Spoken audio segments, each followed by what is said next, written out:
இப்போ நீங்க பசுபதி பாண்டியன் தீபக் பாண்டியன் கையில் எடுக்கிறதுனால என்னது? பழி வாங்க போறீங்களா? எத்தனை பேரை பழி வாங்கி இதை முடிய போறீங்க? யாரை கொலை பண்ணா இதை முடியும்? அப்படி முடிகிற விஷயமா இது? இப்போ இளைஞர்களுக்கு ஒரே இது அரசியல் என்னன்னா வீர வணக்கம் செலுத்துவதும் அஞ்சலி செலுத்துவதும் மட்டுமே அரசியலாக இருக்கிறாங்க. அத்தனை புரட்சி பேசுறாங்க. தென் தமிழகத்தில் அத்தனை கொலை நடக்கும்போது என்ன பண்ணாங்க? அந்த புரட்சியாளர்கள் அந்த இளைஞர்கள் எல்லாம் எங்கேயும் வரல. பசுபதி பாண்டியனுடைய கொலை வழக்கு என்னாச்சு? ஜெசித்னா பாண்டியனுடைய கொலை வழக்கு என்னாச்சு? சிங்காரத்தோட கொலை வழக்கு என்னாச்சு? கீழ் நீதிமன்றத்தை தவிர ஹைகோர்ட்டுக்கு போச்சா? யாராவது போனாங்களா? போகல. இல்ல வழக்க நடத்த வேண்டாம், நடத்த முடியாதுன்னு இருக்கீங்களா, இல்ல சமரசம் ஆயிட்டார்களா என்று எனக்கு தெரியல. நீங்க எல்லா ஊர்லயும் தீபக் பேனர் வச்சிருக்கீங்க. ஆனா அவனுக்கு கீழ் நீதிமன்ற செஷன்ஸ் கோர்ட்ல மர்டர் கேஸுக்கு பேல் வாங்கினாங்க. துஷ்டிக்கு வந்திருப்பாங்க. அவங்க கிட்ட போய் கம்பராமாயணத்துல இருந்து ஆரம்பிப்பாங்க. தேவேந்திர வரலாறு பேசுவது இதெல்லாம் அசிங்கமா இல்லையா உங்களுக்கு? நீ பொது சமூகம் ஏற்றுக்கலன்னு தானே எஸ்சியில இருந்து வெளியே வரணும்னு சொல்ற. எஸ்சியில இருந்து வெளியேறணும் என்பது வெறும் எஸ்சி பிசி சர்டிபிகேட் வாங்கி வீட்டில் வச்சுக்கிறது கிடையாது. அது நம்மளுடைய குணம் மாற்றம், மனம் மாற்றம் எல்லாமே உளவியல் மாற்றம் எல்லாமே வரும்.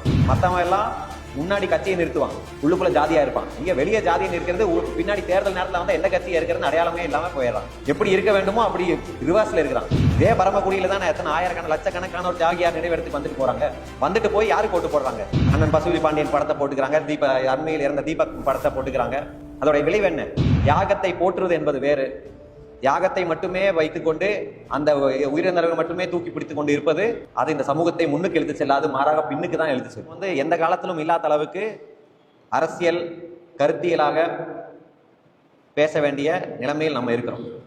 கருத்தியலாக அரசியல் பேசுவது, அரசியல்னா என்ன என்று இந்த சமூகத்துக்கு பேச வேண்டிய தேவை இப்போதுதான் கூடுதலாக இருக்கு. காரணம், இந்த சமூகம் ஒரு தலைமுறைக்கு முன்பு பேசிய அரசியலில் இருந்து இன்று பின்னோக்கி போய் எந்த அரசியலும் எந்த கருத்தியலும் இல்லாத கூட்டமாக இளைஞர்கள் மாறிக்கொண்டு வருகிறார்கள். அது ரொம்ப எச்சரிக்கையான விஷயம். இந்த சமுதாயத்தில் புதிய தமிழகத்தை தாண்டி என்ன அரசியல் இருக்கு என்று கேட்டால் இந்த சமூகத்தில் ஒரு அரசியலும் கிடையாது.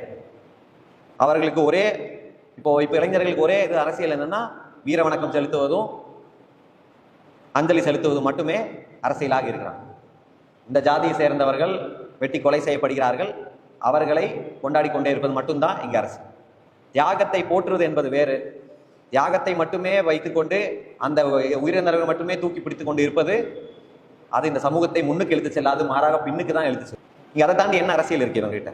நம்ம 90களில் டாக்டர் ஐயா பரமக்குடியில இங்க தியாகியார் நினைவிடத்துக்கு முதலாக அஞ்சலி செலுத்தினார். அன்று தியாகியார் எதற்கு நம்ம என்ன தியாகியார் எதற்கு நம்ம ஒரு தியாகி இமானுவேல் சேகரன் எதற்கு முன்னிறுத்தினோம்? அவர்தான் இந்த சமூகத்தில் ஜாதிக்கு அடக்குமுறைக்கு எதிராக போராடி முதலாக கொலை செய்யப்பட்டவரா? இல்ல அவருக்கு பிறகு யாரும் கொலை செய்யப்படவில்லையா? அவருக்கு முன்பு ஆயிரக்கணக்கானோர் பல தலைமுறைகளாக அதிகாரத்தின் துணையோடு இந்த சாதி வெறி கூட்டங்கள் எத்தனையோ பேரை நம்ம சாதியை சேர்ந்தவரை கொலை பண்ணியிருப்பாங்க. அதற்கு பிறகும் பல கொலைகளை, பல இழப்புகளை, பல தியாகிகளை நம்ம சந்திச்சிருக்கிறோம். ஆனால் எதற்கு அன்றைக்கு தியாகி எடுத்துக்கிட்டோம்னா 90களில் குடியங்குளம் சம்பவம் நடந்த பிறகு இந்த சமூகத்துல நீ வெட்டியோ வன்முறையாளோ எல்லாம் எங்களை வீழ்த்து விட முடியாது, அப்படி வீழ்ந்தால் அது மாறாக எழுச்சியாக வரும் என்பதற்காக தான் அன்றைக்கு தியாகி முன்னிருக்கு. ஆனா இன்றைக்கு நிலைமை அப்படி கிடையாது. இவங்க தியாகத்தை போட்டுறவங்க என்று சொல்லி அதை ஒரு கொண்டாட்டமாக மாட்டி விட்டாங்க. அது எப்படி சரியா வரும்? மீண்டும் மீண்டும் அவர் வழியில இவர் வழியில இல்லாதவர்கள் வழியிலேயே போகிறோம் என்று சொல்லி எங்க போறாங்க? வீரவசனம் பேசுவது, புரட்சி என்று பேசுவது, இதெல்லாம் பேச மட்டும் தான் செய்யறாங்களே தவிர களத்துக்கு யாரும் வருவது கிடையாது. அண்ணன் பசுபதி பாண்டியன் படத்தை போட்டுக்கிறாங்க, அண்மையில் இறந்த தீபக் படத்தை போட்டுக்கிறாங்க. அதோட விளைவு என்ன? அத்தனை புரட்சி பேசுறாங்க. தென் தமிழகத்தில் அத்தனை கொலை நடக்கும்போது என்ன பண்ணாங்க? அந்த புரட்சியாளர்கள் அந்த இளைஞர்கள் எல்லாம் எங்கேயும் வரல. அது எவ்வளவு துக்கமான விஷயம், எவ்வளவு மோசமான விஷயம். சரி, பட்டியல் வெளியேற்றம் தான் உங்க தீர்வுன்றீங்க. பட்டியல் வெளியேற்றத்துக்கு போராடணும். இப்ப யாராவது போராட முடியல? புதிய தமிழகம் போராட்டம் நிறுத்திட்டா சமூகம் அப்படியே போராட நிறுத்திடும். திருப்பி புதிய தமிழகம் கையில் எடுத்தாதான் நானும் போராடுறேன், நானும் இருக்கேன்னு சொல்லி வருவாங்களே தவிர வேற போராட்டத்திற்கு எதுவும் வழி கிடையாது. அதே மாதிரி சரி, இடஒதுக்கீடுக்காக தான் போராடணும், படிங்கிறீங்க. படிச்சு என்ன பண்ண போறீங்க? இடஒதுக்கீடு படிச்ச வேலைக்கு இடஒதுக்கீடு கிடையாது. எல்லாத்தையும் தூக்கி அருந்ததி கொடுத்தாங்க. நீ நேரம் ஓப்பன் கோட்டால பிராமணன் கூடியும் செட்டியார் கூடியும் தான் போட்டி போடுற நிலைமையில் இருக்குது. நீ எந்த பேராசிரியர் பொறுப்போ பொறியாளர் பொறுப்போ எதுவுமே பட்டியல் ஜாதினா தேவேந்திர குல வேளாளர் கிடைக்கக்கூடாத போல செஞ்சு வச்சிருக்காங்க. அதை எதிர்த்து போராடினாலும் புதிய தமிழகம் தனித்து தான் போராடுது. ஜாதி தனியா வீர வணக்கம் செலுத்தி கொண்டு அஞ்சலி செலுத்தி கொண்டும் இருக்கு. அப்ப இவர்களுடைய வீரம், அஞ்சலி இதெல்லாம் எப்படி? இது ஒரு சென்சிட்டிவ் டாபிக். இப்போ சமீபத்தில் ஒரு ஆண்டுக்கு முன்னாடி தான் தீபக் கொலை செய்யப்பட்டானா இது பேசுறது ஒரு சென்சிட்டிவ் டாபிக், எல்லாரும் பேசி விட முடியாது. ஆனால் இதை பேசாம இதுல இருந்து வெளியே வந்து அரசியலாக கருத்தியலாக வந்து நிக்காம நம்ம முன்னாடி போக முடியாது, மாறாக பின்னாடி தான் போகும். இது காரணம், ஒரு சமுதாயத்தோட அடையாளமே வந்து இப்படி கொலை செய்யப்பட்டவங்க வன்முறையை மட்டுமே வச்சிருக்கொண்டிருந்தா எப்படி அந்த சமுதாயம் பொது சமூகம் ஏற்றுக்கும்? நீ பொது சமூகம் ஏற்றுக்கலன்னு தானே எஸ்சியில இருந்து வெளியே வரணும்னு சொல்ற. எஸ்சியில இருந்து வெளியேறணும் என்பது வெறும் எஸ்சி பிசி சர்டிபிகேட் வாங்கி வீட்டில் வச்சுக்கிறது கிடையாது. அது நம்மளுடைய குணம் மாற்றம், மனம் மாற்றம் எல்லாமே நடக்கும், உளவியல் மாற்றம் எல்லாமே வரணும்.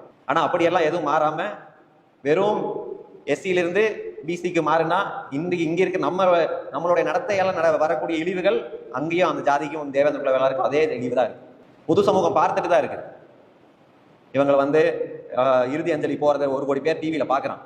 இவன் வன்முறையாளர்கள் பின்னாடி போறாங்க, வன்முறையை தான் கையில் எடுக்கிறாங்க. இப்ப நீங்க பசுபதி பாண்டியன், தீபக் பாண்டியன் கையில் எடுக்கிறதுனால என்னது? பழி வாங்க போறீங்களா? எத்தனை பேரை பழி வாங்கி இதை முடிய போறீங்க? யாரை கொலை பண்ணா இதை முடியும்? அப்படி முடியிற விஷயமா இது? நீங்க இறுதி அஞ்சலிக்கு போனா அவன் பைக்கு கேஸ போடுறான், பைக்கை பிடிங்கி வச்சாரான்னு, அதுக்கப்புறம் அதை சமாளிக்கிறது கூட நம்ம கிட்ட இங்க அரசியல் கிடையாது. மத்தவன் அவன் பண்றான்னா அவனுக்கு எல்லாமே இருக்கு. அவனுக்கு அரசியல் பின்புலம் இருக்கு, பொருளாதார பின்புலம் இருக்கு, 10 வருஷம் அவனை இருந்தாலும் வச்சு காப்பாத்துறதுக்கான எல்லாமே இருக்கு. ஆனா நீங்க அரசியல்ல புதிய தமிழகத்தை பலவீனப்படுத்தி கொண்டு நீ தனியா போய் செஞ்சு ஒட்டு மொத்தமா இளைஞர்களை எல்லாத்தையும் பின்னுக்கு இழுத்துட்டு போயிட்டு இருக்கு. இது யாரும் ஒருத்தங்க செய்யறாங்கன்னா சொல்ல முடியாது. அது ஒரு கேரக்டராகவே மாறிட்டு வந்துச்சுன்னா இந்த சமூகத்துல அது மிகப்பெரிய அபாயமா மாறிடும். இப்படி இருந்தா நாளைக்கு நீங்க படிச்சாலும் எங்கேயும் வேலை கொடுக்க மாட்டான். இந்த ஜாதி சேர்ந்தவனா, ஒரு காலத்துல இந்த சமுதாயத்தை சேர்ந்தவனா வேலை தேடி கொடுத்துருந்தான். காரணம் அவ்வளவு விசுவாசமாக இருப்பான், அவ்வளவு உழைப்பாளியாக இருந்த சமுதாயம். ஆனா இன்னைக்கு அவன் பார்ப்பான், இவங்க இருந்தா வேண்டாம், பிரச்சனை வரும் அப்படின்னு நினைப்பான். நாளைக்கு ஒரு தொழில் பண்ணுனா அந்த தொழிலுக்கும் இவர்கள் செஞ்சா நம்மளாலே தான் போய் கடைக்கு போய் வாங்கணும், வேற யாரும் நம்மளை அண்ட முடியாத ஒரு நிலை ஏற்பட்டு. அதனால இதிலிருந்து மாற்றம் வேணும்.